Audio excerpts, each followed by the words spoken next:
একজন সম্মানিত দর্শক তিনি প্রশ্ন করেছেন এবং প্রশ্ন করবার পরে তিনি বেশ অস্থির এবং তিনি সন্দিহান ছিলেন তার প্রশ্নের উত্তর দেওয়া হবে কিনা।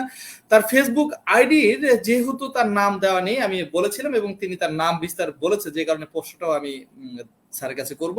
তার পরিচয়টা আগে দিয়ে নিই, কারণ যেহেতু আমরা কোনো ফেক আইডির প্রশ্ন আমরা নেই না। মিশন বিজনেস লিখেছিলেন, তার নাম, আমার নাম আবু দাউদ, আমার বাড়ি চট্টগ্রাম, আমি সোনালী লাইফে আছি। এখন অন্তত পক্ষে আমার প্রশ্নটা নিবেন। ধন্যবাদ, আপনার প্রশ্নটা আমরা নিচ্ছি। আপনার প্রশ্নটি ছিল এরকম, স্যার এবার প্রশ্নটি আমরা দেখাচ্ছি।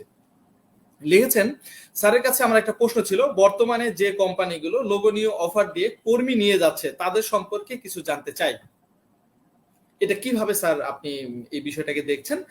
যে কোম্পানিগুলো লোভনীয় অফার দিচ্ছে, লোভনীয় অফারে আমরা পড়বো কিনা, বা কোম্পানিগুলো আসলে লোভনীয় অফার দিচ্ছে কিনা, আমি তো খুব ভালো জানি না এই বিষয়ে, আপনি ভালো জানেন, আপনি বলবেন।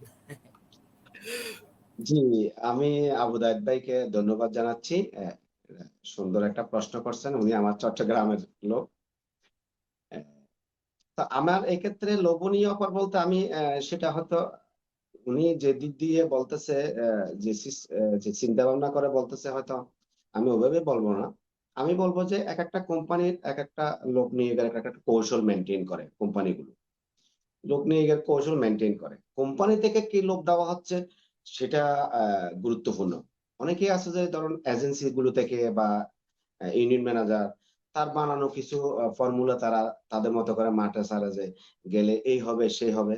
এগুলো আমাদেরকে যাচাই বাছাই করতে হবে।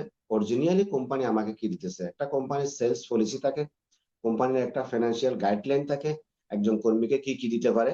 এটার বাইরে লোভনীয় অন্য কোনো লোভনীয় কেউ দিলেও যে আমি শুনবো, এটা কথা না। আমি যারা নতুন কর্মী আসবে এবং আবু দায়দ ভাই সহ আমি সবাইকেই বলবো যে আমাকে কেউ লোভনীয় দিলে আমি শুনবো না। আমি কোম্পানির গাইডলাইনটা দেখবো, কোম্পানির সার্কুলারটা দেখবো, কোম্পানির সেলস পলিসি দেখবো, কোম্পানি আমাকে কি দিতেছে।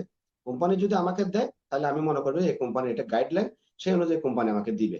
কারণ এমডি স্বাক্ষর আছে, কোম্পানির চেয়ারম্যানের স্বাক্ষর থাকে, বোর্ডের স্বাক্ষর থাকে, মতামত থাকে। এটা হচ্ছে সহি। আমরা গাইডলাইনটা দেখবো। এমনি কেউ ব্যক্তিগতভাবে এমনি ফেসবুকে দিল, আমি অনেকে দেখলাম যে 80টা পর্যন্ত সুবিধা দেয়। আমি একটা ফেজ এদিন দেখলাম যে 80টা সুবিধা, সুবিধা নিতে নিতে এই কর্মীর জীবন শেষ হয়ে যাবে। তো মূল বিষয়টা হচ্ছে যে অনেকে এটা করতে পারে, কর্মী পাওয়ার জন্য হয়তো অনেকে করে, কিন্তু এটা হচ্ছে সঠিক পদ্ধতি না। এভাবে কর্মী যদি পেতে চাই, হয়তো আগামী আপনার 100 বছর লাগবে 5 জন কর্মী পেতে। কর্মী এভাবে হয় না। কর্মী যাওয়ার জন্য আপনাকে মাঠে যেতে হবে। আপনাকে মাঠে যেতে হবে, সঠিক তথ্য তুলে ধরতে হবে, কোম্পানির সঠিক সার্কুলারটা উপস্থাপন করতে হবে। আপনি সঠিকটা যদি বলেন, সত্যটা বলেন, আজীবন ওই কর্মী আপনার প্রতি শ্রদ্ধা থাকবে, আপনাকে শ্রদ্ধা করবে, সম্মান করবে, কোম্পানির প্রতি কৃতজ্ঞ থাকবে, আপনার প্রতি কৃতজ্ঞ থাকবে।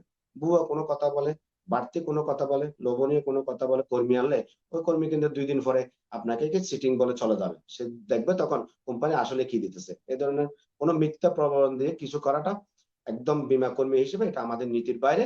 এই কাজ আমরা কখনোই করবো না। জি, ধন্যবাদ।